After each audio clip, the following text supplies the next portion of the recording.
Hey, I'm Judd Angel. I'm an actor. I'm in Los Angeles, and it's great to be here.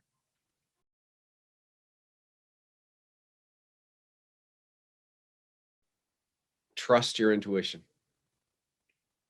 I didn't learn until deep into my years on this planet to trust my own intuition. I always questioned it. I always trusted other people before I would trust my own intuition, and it got me into a lot of trouble. That's all I would tell to my 6-year-old self. I would just say, trust your own intuition and go with it. And so would that advice be the same for anyone kind of, or I guess the next question would be, what advice would you give someone? Like if I said, hey, look, Judd, I think I want to be an actor now. What kind of advice? Because I'm just green, I'm just starting. What kind of advice would you give me? Take some acting classes. Okay. Take some acting classes. Learn how to be comfortable in front of the camera. Um, you know, here's an example. When I first started acting, I was so melodramatic. I was like, using my eyebrows a lot. I had, oh, gee, Okay. that stuff looks hokey It does. on It does. camera. It does. It does. I have more control of my facial muscles now. The confidence came along once I figured out what not to do, and that's taught in acting class. Um, you know, the way I started was pretty easy because I got into voice acting first and figured out how to make the voice sound pleasing and pleasant. Plus, I had my work as a DJ on the microphone, so I knew how to work a microphone already. But then I got a lot of encouragement from my peers who said, you have an interesting look. You should work in front of the camera instead of just behind the microphone or behind the camera. And, I decided to take their advice and go for it. So, and all of that came through acting class and voiceover acting class. They shut down a lot of filming. I think the best way to describe it would say if you watch any sort of episodic television that was shot during that time, the principal actors are in the scene. Yeah. But there's no background. There's no background artists. It's I hate to say it, but it was kind of dull to watch because the background artists create kind of an energy. They do. If you're shooting on a street, or if maybe you're shooting a scene that's in a theater or in a hospital room, there's always extras somewhere. There's always other people in the shot. Not during the pandemic. Yeah. Have you had the opportunity to do extra work? That's how I started, actually, out here and doing background work. A friend of mine did a lot of casting of music videos during the period when I first got here, and we did a lot of music videos. So any type of music or a specific genre? Any type. When did you start taking it seriously? Like, okay, look, I want to kind of step away from this and I want to actually pursue a career in acting. I always took it seriously, and I wanted a juicy role with lots of lines and lots of character development, working closely with the director. I wanted that. But when I first started, I was just another young guy, and another young white guy out there trying to be an actor. So I just blended in. I took a break from acting because I had to pay rent. Yeah, that's important. And when you're busy doing that background work, you don't really have that much time to go to acting class and to meet the right people to get cast in those kind of roles. So I took a break. I studied some other stuff. I traveled around the world, went to school. And when I came back, there just seemed to be more interest in an older guy like me that wasn't a teenager anymore. Yeah. And it worked a lot better for me. Plus, I spent 2 solid years in acting class 4 days a week. And I think that somehow got recognized by the people that were doing the casting, and yeah, it worked out good for me. It worked Yeah. out quite well for me. What does, like, when a person goes to acting class, like what's the goal? I mean, I know the goal is kind of to get better, but kind of like walk me through it. Like, I've never been to an acting class. I have no idea, what I would be entering into. So kind of walk me through that process and what happens in an acting class. Yeah, okay.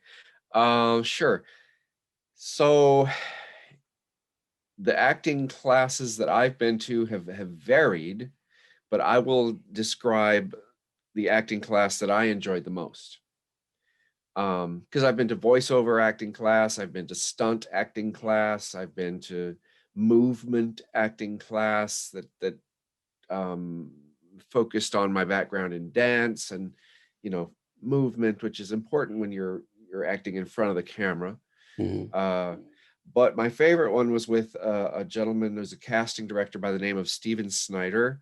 And Mr. Snyder does a lot of guests in his acting class. So uh, you could go to acting class and you'd sit there and you'd listen to the one person who's the leader of the acting class talking Mhm. about acting.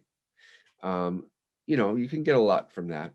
But with Mr. Snyder, he's not only talking about acting and how to improve your skills and maybe different aspects of comedy or drama, but he also has Hollywood masters coming in. So every night he'll have a different guest, and they could be another casting director, they could be a director or a producer or a writer, Emmy Award winners, voiceover actors. There's always someone new coming through and spending several hours with the students. And what we would do is we would either be assigned a scene and a scene partner, and then rehearse with that person prior to class beginning, Mhm. or we could come up with our own scene and partner and work on that scene together before class.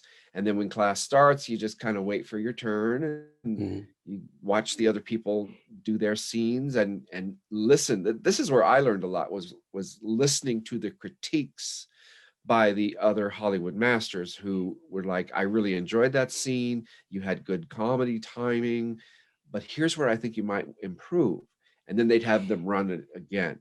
I learned a lot from watching the other actors. Um, but then, you do your own scene, you get your own critique, you get to Mhm. run it again if you're lucky. And yeah, that's generally kind of a vague Mhm. explanation Yeah, yeah. of acting class. Now, do you see your growth like in that 2-year period? Did you have like this exponential growth, as far as like learning and honing your craft? Do you think you're exponentially better or just a little better after taking these classes? Oh, geez. Uh, you know, I I can't say I feel uncomfortable saying, yes, I got better, you know. Right, right, right, right. But I think what happened during acting class is that I kind of found my mojo in there. Absolutely, yeah. I found my confidence in acting class. Okay. Okay. Um, you know, when I first started, like here on Zoom, Hmm. that there in this interview, there are two shots. There's Yes. you and there's me. Hmm. When I first started acting, I couldn't stop looking at myself to make sure I didn't do something silly or something. I was just Okay. obsessed with how I looked on camera. Now I learned not to pay attention to that. Okay. I don't even look, I don't even notice it's there anymore. Um, is that a good answer? No, no, that's a great answer. Well, speaking of that, so when you're in a scene and you're now focusing on your partner, what are you trying to get from your partner that's in the scene with you? um, it's like a dance. Okay. It's a lot like a dance. If my partner is not strong in the scene, that's going to reflect on what I'm giving back. Really? If Okay. my partner is confident and knows the steps Mhm. or knows the lines or the sides, knows the direction, um, I'm able to reflect that back, you know. Yeah. Yeah. What do you like most about acting? Oh, geez. How much time do we have? uh, I love everything about acting. You know, I love to be able to step into someone else's shoes for a couple of hours. You know, get a break from being Judd Angel for a little while. That Yeah. I love that. I just finished a film called Heroine Yehinara, which Yeah, I was a saw that. period piece set Mhm. in, thank you, set in China during the 1880s. And oh my gosh, the Yeah. wardrobe was so Yeah. awesome. It was. And in normal life, I would never get to wear something like that, That's you right. know, Mhm. and be able to go out in public, Mhm. right? Mhm. So that's a part of it. Um, Being able to interact with other actors on camera, it's just this sense of being someone else. In a period piece, it's like reliving history in a sense, I think. And I love that. I love that. I love being able to be part of a story that's being told. I think that's another thing I love about acting is storytelling. I love telling stories and you know, Yeah. getting other people as excited about the story as I am. Well, I think the $1 million question would be, is acting hard? Like, is it a hard thing to do? Well, no, no, scratch that. Is it hard to be a good actor? I guess would really be the question. Yeah, I think it is. I Okay. think it is. Everybody says, "Oh, geez, I could be an actor." No, You that's not know, true. Yeah. you could sit in front of a camera and you could repeat some lines that are taught to you. Sure, you Mhm. could do that. But could you Mhm. be convincing? Yeah, You know, that's could the could could could you look comfortable in front of the camera? Could you look like you're destined to be there, like you're supposed to be there? Or would you maybe look, nervous and unsure of, I see some other actors who are just unsure in the scene, and the camera picks all that stuff up. The camera picks that stuff up. It's I don't know if I'm a good actor. All I know is that I enjoy what I do, and sometimes people who cast put me in the role. yeah, That's all I know. yeah, yeah. Well, speaking of going back to what you were in the piece you were talking about, I noticed that they did a lot of green screen, right? How is that comfortable or uncomfortable? Because to me, it seems like I would be a lot more comfortable, like if I'm going to act, like if I'm doing a car scene, hopefully I'm in the car as opposed to being in something that's make believe with a green screen. How tough is that? That's a really great question.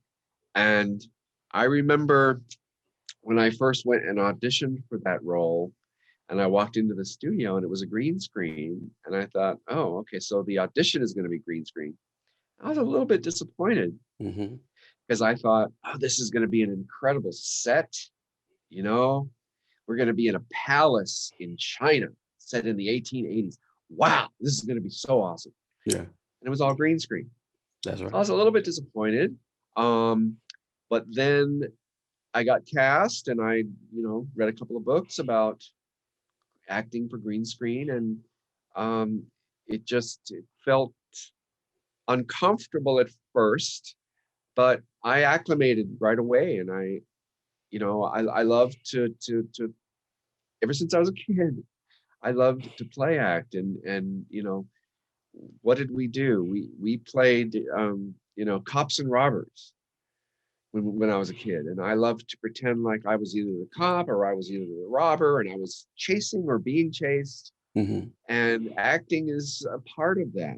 I'm able to tap into a bit of my childhood each time I'm acting, and I'm able to say I'm now playing a different character other than myself. And with green screen, it becomes even more so a part of my childhood because you know, I'm in my own backyard. I'm not in a cop station, or I'm not in a Right. bank robbing a bank in real life, but I'm able to pretend like I am in my own mind. And it's the same thing with green screen, you know. Okay. Yeah. Yeah. Do you listen? We were talking about, whether or not people can actually act. Do you think that being a great actor is something that like you're just kind of born with? Now, I don't know who you consider to be a great actor, but like Tom Cruise, Denzel, like, do you think that these guys are like born with that greatness, or do you think that they just kind of learned it over time? um I think part of that is your production team and your director and your writer. Really? Okay. Yes, it's not all about the actor. I would never take full responsibility for a project like, you know, I see. I see. it's the director, because if I'm giving a bad performance, like there was this comedy part in this movie we just did, and I thought I would play it really funny and be goofy, but it just didn't look right on camera. And thank goodness the director was there to say, you know, it's not really working. Let's try a different, let's try a Mm, different tack. mhm. So I think if we're going to use a word like great, uh, I think a lot of that would fall directly into the lap of the director and the writer, because that's where a lot of the greatness comes from, you know. Mhm. Sometimes I've been on a set and the director will say, you know, ad lib, just it's just improv and give me some more stuff for this scene. Yeah, Um, and a lot of times the actors are like a deer in headlights because I can wait, imagine. wait, wait. You mean I don't have a script to go Yeah, off of? Oh yeah. no, you want my words? Mhm. So yeah, that's hard. That's hard. Mm. Are you selective about the scripts you take now? Like, or I don't know if you've always been selective, but are you selective about what you take, or you just kind of open to anything? No, I'm very selective. Okay. Very selective. There are very specific stories I want to tell. I want to be part of telling. Um, I mean, I want to tell stories that will leave a legacy. I want to tell stories that need to be told, Yeah. you know? Oh boy, is that a hard question? There's a lot of self-editing going on up Yeah. here. A Okay. lot of self-editing right now. Right. Right. Right. Rightfully so, though. Rightfully so, though. Kudos to you, man, because I think if I were in your shoes, I probably would just take anything that I could get. And I know there's a downside to that, right? Well, you know, once an actor finishes a project, there will come a time when they have to sit down and watch themselves in that role. And if I can't watch myself in a role, you know, Yeah. Yeah. I need to have a story that I feel is compelling. I need to have a story, that I feel is important. Let's go back to uh, Heroine Yahinara.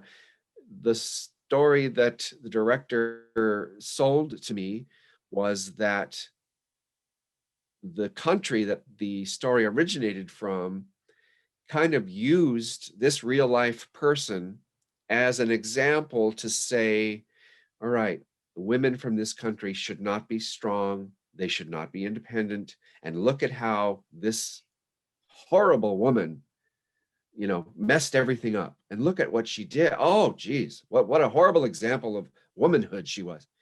Well, that's kind of the patriarchy Yeah. using her as an example and not telling the true story.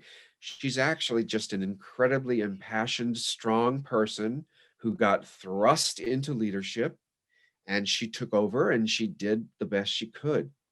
And the director wanted to tell that version of history, Yeah. not the status quo version. This is the kind of story that really attracts me. Oh, I got you. I got you. I got you. Yeah. Cool. Like again, kudos to you, man. How how did you find that part? Uh, there's a casting service that my agent got me involved with, and you know, are you interested in being submitted for this? Let me look at it. Yes, yes, yes, I think so. What do you think you're more comfortable in playing? Drama, comedy, sci-fi? All of the above. Well, Let me tell. okay. What do you prefer? What do you want to do? Um, I've done drama, I've done horror. I would love to get into a good sci-fi story. I'd love to tell a good drama. Um, I just got booked today on a new project where I'm playing not a mafioso type, but like a bad guy that has uh, a group of henchmen. Hmm. It's a short film, Yeah, but it's a departure from what I normally play, which would be a lawyer or a real estate agent, uh, you know, uh, maybe a that's professor, that's something like interesting that. because I that doesn't like that's not your demeanor. You're a very nice guy, very warm guy. So I'm trying to figure out like how would you get how are you going to get into character for, or how did you get into character for that? Another great question. I'm really fortunate because I've had directors that want to work with me on character development, Hmm. and that's so important to me. I've had casting directors tell me that the major part of acting is just showing up. Just show up and know your lines and do your scene. And yes, that is an approach that actors can take, but that's not an approach I'm comfortable with. I want to know my character inside and out. I want to become that person even before they call action. I want to be that person. I want to inhabit that body for a period of time, whether it comes with an accent or a limp or Hmm. prosthetics where an eye is hanging out of my socket or Hmm. something. Yeah. I want to be that person for that period of time. And I'm in this new role. And I think I didn't quite read the email thoroughly, but I think beginning tomorrow, we're going to begin our character development for this character and find his inner evil, and Yeah. and develop that into something very powerful for the screen. Okay. Okay. So you're going to do a table read, right? Is that a part of the character development? You do table reads? Yes, we do those kind of to help the cast become familiar with the story and um, get familiar with one another so that we're comfortable doing a scene together. That's an important part of it too.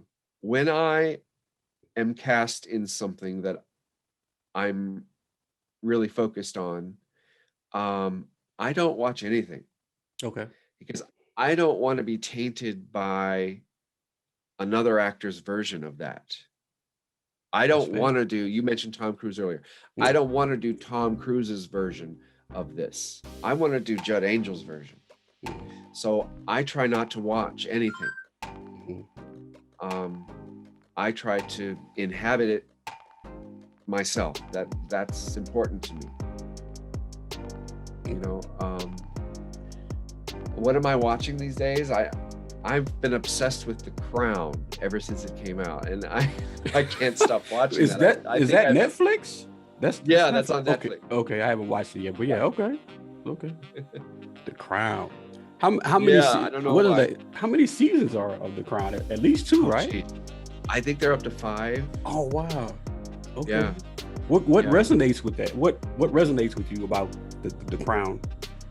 Well, I have some family members who are English Okay. and Yeah. some good friends who live in the UK. I try to visit there as often as I can. Um, I was obsessed with punk rock when I Okay. was much younger, and that came out of England. Uh, and I've just really felt interested in that. Um, you know, it's not my only story that I'm going to. I don't want to reveal it all, you Yeah, know. no, I got you. I got you. I got you. I got you. Nothing personal. Yeah, It's yeah, just yeah. Yeah. that's one that I enjoy, and I, you know, another thing that attracts me are accents. I'm also a voice actor, so I love doing accents, and growing up around people in the UK, you know, there's a Scottish accent here, there's an Irish accent here, there's a Welsh accent over there, there's a Cockney accent over there. Mhm. So I just picked all that stuff up, and I remember I'm divorced now, but before I got divorced, my ex used to just hate it when I would walk around the house with a different accent, and I'd be, "Hello, I'm so glad you called this evening," and they'd be Yeah. like, "You have multiple personalities. Okay, what is wrong with you?" Mhm. So I felt like I was wasting all of that, you know. So I wanted to go back into acting and be able to use that talent that I have.